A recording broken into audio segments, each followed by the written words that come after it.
Rape కేసులో JDS మాజీ MP Prajwal రేవణకు జీవిత ఖైదు పడింది. పని మనిషిపై అత్యాచారం కేసులో జీవిత ఖైదు విధిస్తూ బెంగళూరులోని ప్రజాప్రతినిధుల స్పెషల్ కోర్టు తీర్పునిచ్చింది.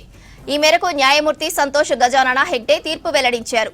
రేప్ కేసులో ప్రజ్వల్ రేవణను నిన్న దోషిగా తేల్చింది కోర్టు. తాజాగా శిక్షను ఖరారు చేసింది. జేడీఎస్ అధినేత మాజీ ప్రధాని దేవేగౌడ మనవడు అయిన ప్రజ్వల్ రేవణపై గతేడాది అత్యాచారం కేసు నమోదైంది. ప్రజ్వల్ రేవణ తనపై అత్యాచారానికి పాల్పడి రికార్డు చేసి బెదిరించాడంటూ ఓ మహిళ పోలీసులకు ఫిర్యాదు చేసింది. దీంతో విచారణ చేపట్టిన ప్రత్యేక దర్యాప్తు బృందం 2000 పేజీల ఛార్జిషీట్ దాఖలు చేసింది. విచారణలో భాగంగా 123 ఆధారాలను సేకరించింది. ప్రత్యేక న్యాయస్థానంలో 2024 డిసెంబర్ 31న విచారణ ప్రారంభమైంది. ఫోరెన్సిక్ ఆధారాలను కూడా పరిగణలోకి తీసుకుంది కోర్టు. గతేడాది లోక్సభ ఎన్నికల టైంలో సెక్స్ కుంభకోణం కర్ణాటకలో ప్రకంపనలు సృష్టించింది.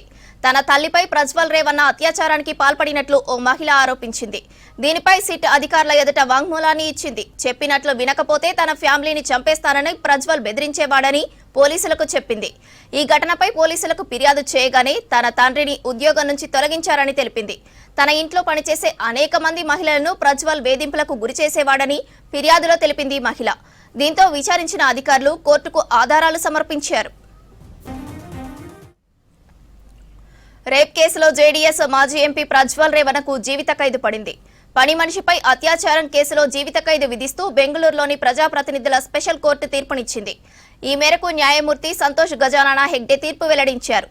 రేప్ కేసులో ప్రజ్వల్ రేవణను నిన్న దోషిగా తేల్చింది కోర్టు. తాజాగా శిక్షను ఖరారు చేసింది. జేడీఎస్ అధినేత మాజీ ప్రధాని దేవేగౌడ మనవడు అయిన ప్రజ్వల్ రేవణపై గతేడాది అత్యాచారం కేసు నమోదైంది. ప్రజ్వల్ రేవణ తనపై అత్యాచారానికి పాల్పడి రికార్డు చేసి బెదిరించాడంటూ ఓ మహిళ పోలీసులకు ఫిర్యాదు చేసింది. దీంతో విచారణ చేపట్టిన ప్రత్యేక దర్యాప్తు బృందం 2000 పేజీల ఛార్జిషీట్ దాఖలు చేసింది.